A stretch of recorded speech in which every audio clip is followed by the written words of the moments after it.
Mental hazırlığı yaptıktan sonra yapacağınız en temel şeylerden birisi bu zamanlar günün en aktif ve beyninizin en açık olduğu zamanlar zayıfmış gibi görünen ama güçlü olan şeylerden bahset. Daha önce iş hayatında yaşadığın en büyük problem neydi? 80-90 dersiniz 75'te anlaşırsınız veya 72-73 dersiniz 75'te anlaşılır gibi. Yok çok teşekkürler, aklımda hiçbir soru işareti kalmadı. Her şeyi çok güzel açıkladınız. Selam gençler. Bugün öyle bir rehber paylaşacağım ki sizinle. İster Almanya'da, ister başka bir Avrupa ülkesinde, istersen de Türkiye'de iş görüşmesine girecek ol. Seni A'dan Z'ye mülakatlara hazırlayacak bir video olacak. Videonun içeriğinde neler var? Mülakat öncesi hazırlık, mülakat sırasında gelebilecek sorular ve mülakat sonrasında neler yapabileceğiniz, neler yapmanız gerekiyor. Bu konuları ele alacağız. Videoyu 3 temel başlık altında topluyorum. Bu video iş görüşmesine girmek isteyen ama mülakata nasıl hazırlanması gerektiğini bilmeyen veya hali hazırda bir iş görüşmesi daveti almış ama daha fazla bilgi edinmek isteyen, etkili bir iş görüşmesi süreci geçirmek isteyen herkes için altın niteliğinde olacak. Herkese faydalı olacak. Lafı daha fazla uzatmadan kahveleriniz de hazırsa hadi başlayalım.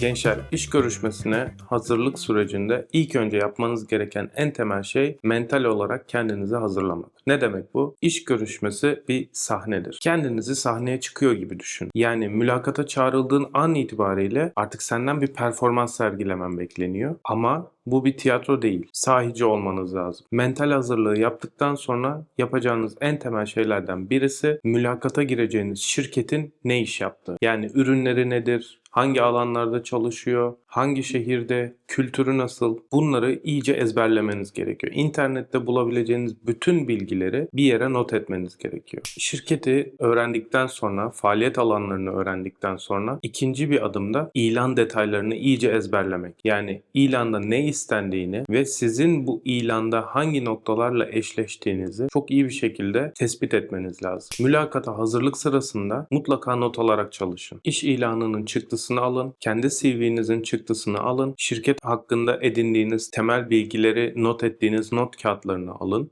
Ayrıca bir de boş bir kağıdı hazırda tutun. Tüm bu belgeleri çalıştıktan sonra boş kağıdı mülakat sırasında kullanacaksınız. Bütün bu hazırlıkları yaptıktan sonra mülakat günü saç sakal tıraşı, giyim kuşam gibi detaylara çok dikkat etmeniz lazım. Yani online görüşmelerde ne de olsa online oluyor deyip düz bir tişörtle çıkmayın. Olabildiğince presentable giyinmeye çalışın. Size demiyorum ki takım elbise giyin veya smoking giyin. Hayır, öyle bir şey değil. Sadece casual bir giyim tarzınız olsun. Gömlek giyin. Belki blazer bir ceket giyebilirsiniz. Ya da hava çok sıcaksa da yaz aylarında gireceğiniz bir mülakattan bahsediyorsak burada. O zaman polo yaka, ütülü, yakası kırışık olmayan veya işte yukarı kalkmamış düzgün görünümlü bir tişört giymeniz, polo yaka tişört giymeniz iyi olabilir. Ne demiştik? Bu bir performans sergisi. O yüzden sizin görünüşünüzle bu insan buna özen göstermiş hissiyatını karşı tarafa vermeniz lazım.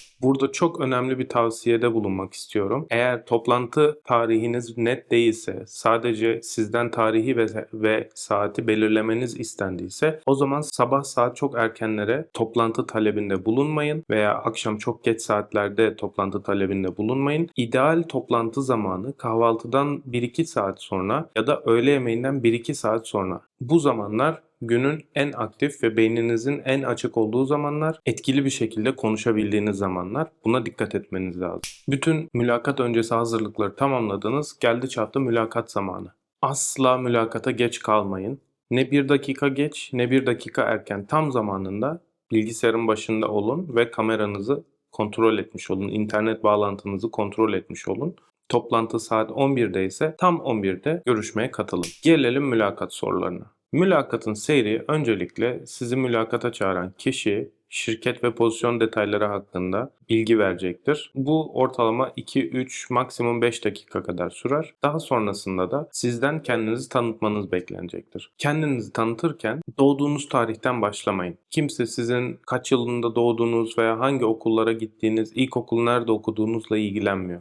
Burada kendinizi tanıtırken bahsetmeniz gereken şey profesyonel kariyerinizde neler yaptığınız. Kısa bir şekilde en son mezun olduğunuz okul, üniversite ise üniversite, yüksek lisansa yüksek lisans, doktora ise doktora. Kısaca son mezun olduğunuz okuldan başlayıp daha sonrasında profesyonel iş hayatınızdaki tecrübelerinizden bahsetmeniz lazım. Çok özet, kısa bir bilgi. Daha öncesinde zaten size CV nasıl hazırlanmalı videosunda bahsettiğim o summary kısmına yazdığınız, özet kısmına yazdığınız bilgileri mülakatta da kullanabilirsiniz. Eğer o videoyu izlemediyseniz de onu da şuraya bırakıyorum. Mutlaka izlemenizi tavsiye ederim. Genelde siz kendinizi tanıttıktan sonra teknik sorular başlayacaktır. Pozisyon detayları ile ilgili sorular soracaklardır veya sizin CV'nizi inceledikleri için CV'nizde dikkat çeken noktaları soracaklardır. Bunlara önceden yanıtlarınızı hazırlayın. Gelebilecek en olası sorulardan biri, neden bu pozisyon veya bu şirkete başvurdun? Burada yanıt verirken de daha öncesinde yaptığınız araştırmalardan yola çıkarak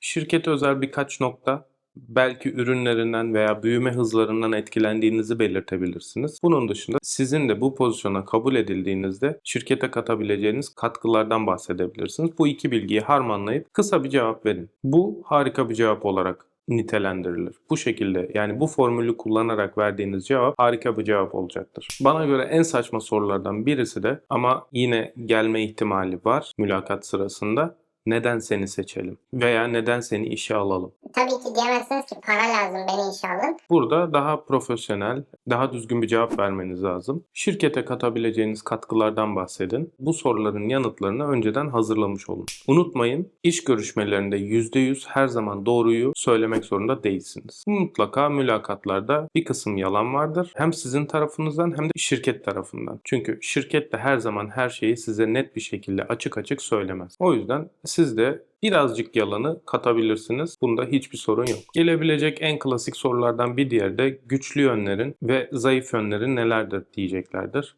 Güçlü yönlerinizden bahsedin. Zayıf yönlerinizden de zayıfmış gibi görünen ama güçlü olan şeylerden bahsedin. Burası çok önemli. Yani ne demek bu? Mesela karar alırken mantıkla duygularım arasında kalıyorum bazı zamanlarda, ama bunu yenmek için kitap okumaya daha çok ağırlık veriyorum. Kitap okuyarak karar süreçlerimi geliştirmeye çalışıyorum gibi. Aslında negatif gibi görünen ama negatif olmayan şeydir bu. Buna benzer birkaç tane örnek hazırlayın. Sorulursa bunu da söylersiniz. Mülakat sırasında gelebilecek bir başka soru da, daha önce iş hayatında yaşadığın en büyük problem neydi ve buna olan çözümün nasıl oldu? Bu soru da gelebilecek potansiyel sorulardan birisi. Buna nasıl cevap vermeniz lazım? STAR metodu diye bir şey var arkadaşlar. Nedir bu STAR metodu? Situation, Task, Action ve Result. Bu kelimelerin ilk harflerinden oluşan bir durum anlatacaksınız. Görevlerinizden bahsedeceksiniz. Aldığınız aksiyonlardan bahsedeceksiniz ve sonucunda da nasıl bir katkı sağladınız? Bunu nasıl pozitife çevirdiniz? Bundan bahsedeceksiniz. Bu sonucu anlatma kısmında işte %30 değer kazandığı, %30 zamanda tasarruf sağlandı veya 10.000 euroluk kar sağlandı gibi daha böyle net sonuçlardan bahsetmeniz sizin faydanıza olur. Bu şekilde bir hikaye oluşturun. Bunu STAR metoduna göre düzenleyin. Önce problemi anlatın. Daha sonra görevlerinizden bahsedin ve bu problemi çözmek için nasıl aksiyonlar aldığınızdan bahsedin. En sonunda da kazanımlardan, sonuçlardan bahsedin. Bu metot her zaman işe yarayan metotlardan biri. Bu teknik soruları geçtikten sonra da size büyük ihtimalle daha çok insan kaynaklarını ilgilendiren diğer soruları soracaklar. İşte taşınmaya istekli misin? Maaş beklentin nedir? Gibi. Zaten daha öncesinde siz bu ilana başvurduysanız taşınmaya isteklisinizdir. Burada en kritik sorulardan birisi maaş beklentisi. Tutup da 60.000 euroluk bir bütçesi olan bir pozisyona 90.000 euro maaş talebinde bulunmayın. Veya tam tersi, 90.000 euro bütçesi olan bir ilana da 60.000 euroluk bir teklif vermeyin. Olabildiğince mantıklı bir maaş talebinde bulunun. Bunu da nasıl belirleyebilirsiniz? Mülakat öncesindeki yaptığınız hazırlıkta şirketi araştırırken maaş detaylarına ulaşabilirsiniz. Glassdoor gibi veya Kununu gibi siteler var. Bu sitelerden çalışanların aldığı maaş aralıkları nedir? Başvurduğunuz şirketin bulunduğu bölgedeki ortalama maaşlar nedir? Deneyim sürenize göre olabilecek tahmini maaşlar nedir? Bunları belirlemişsinizdir. Buradaki bu belirlediğiniz maaş aralığına göre bir istekte bulunabilirsiniz. Bu her zaman istediğinizi alacağınız bir rakam olmayabilir. 80-90 dersiniz, 75'te anlaşırsınız veya 72-73 dersiniz, 75'te anlaşılır gibi. Burada yanaklar da önemli. O yüzden ucu açık veya tartışılabilir maaş talebinde bulunun. Bu şekilde mülakatı tamamlayın. Zaten bu sorulara yanıt verme süresi ortalama yarım saate bulacaktır. Artı eksi birkaç soru daha olabilir. Yine benim oluşturduğum örnek yanıtları da içeren bir mülakat soruları listesini açıklamalara bırakacağım. Oradan indirip kullanabilirsiniz o soruları. Siz de o dokümanın üzerine yeni sorular ekleyip yanıtlarını da kendiniz verebilirsiniz. Bu doküman sadece bir örnek doküman olacak. Siz kendinize göre mutlaka uyarlamanız gerekir. Mülakata hazırladığınız bu kağıtla girebilirsiniz. Size faydası olacaktır. Teknik sorular bittikten sonra şirkette mülakat yaptığınız kişi size soracak. Diyecek ki senin bize bir sorun var mı? Burada şey demeyin. Yok, çok teşekkürler. Aklımda hiçbir soru işareti kalmadı. Her şeyi çok güzel açıkladınız.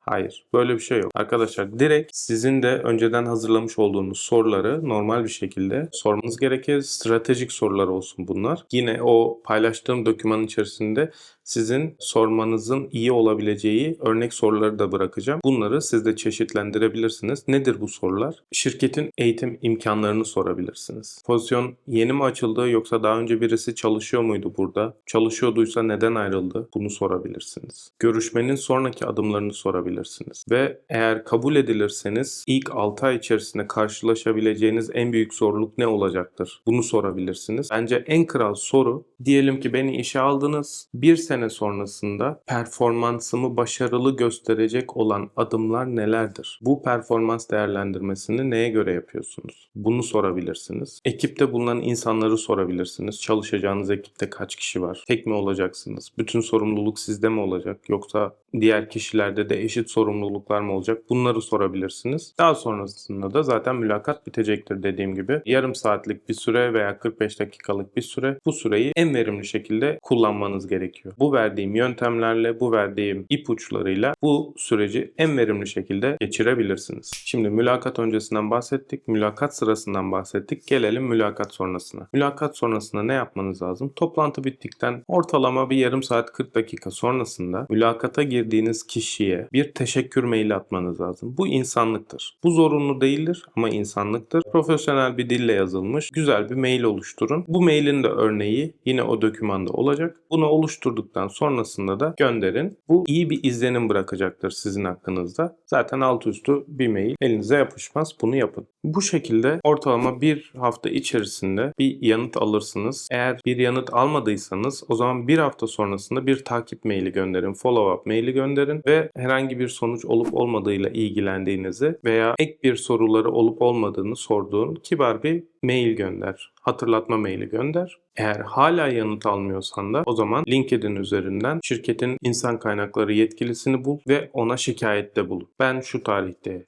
mülakata girdim şu kişiyle fakat ben hala yanıt alamadım. Zaten size 3 hafta içerisinde bir yanıt gelmediyse büyük ihtimalle o işe giremeyeceksinizdir veya alınmamışsınızdır. İnsan kaynaklarının size mutlaka olumlu ya da olumsuz dönüş yapması gerekiyor. Eğer size bir dönüş yapılmazsa bu büyük bir saygısızlıktır. Buradan eğer beni izleyen insan kaynakları yetkilisi arkadaşlarım da varsa lütfen siz de mülakata giren adaylara bu şekilde davranmayın. Evet, bu şekilde bütün mülakat sürecini tamamladık arkadaşlar. Mülakat süreci bir yarış değil ama iyi hazırlandığında başarılı olabileceğin bir maraton, öne geçebileceğin bir maraton. Eğer bu videodaki bahsettiğim bütün bilgileri dikkatlice not alıp uygularsan net söylüyorum mülakatlarında daha başarılı olacaksın. Eğer bu video senin için de faydalı olduysa mutlaka seninle benzer durumda olan bir arkadaşına paylaşmayı unutma. Yorumlarda eğer aklına gelen herhangi bir soru varsa mutlaka belirt. Bütün yorumlarınızı dikkatle okuyorum ve dikkatle cevap vermeye çalışıyorum. Bütün yorumlarınız benim için değerli.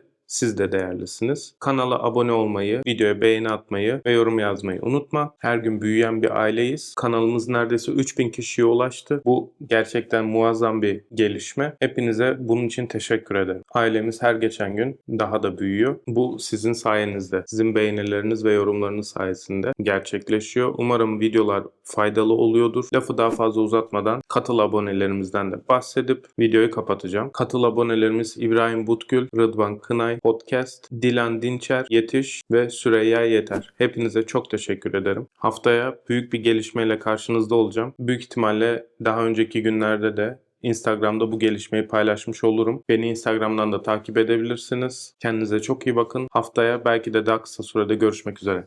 Bye bye.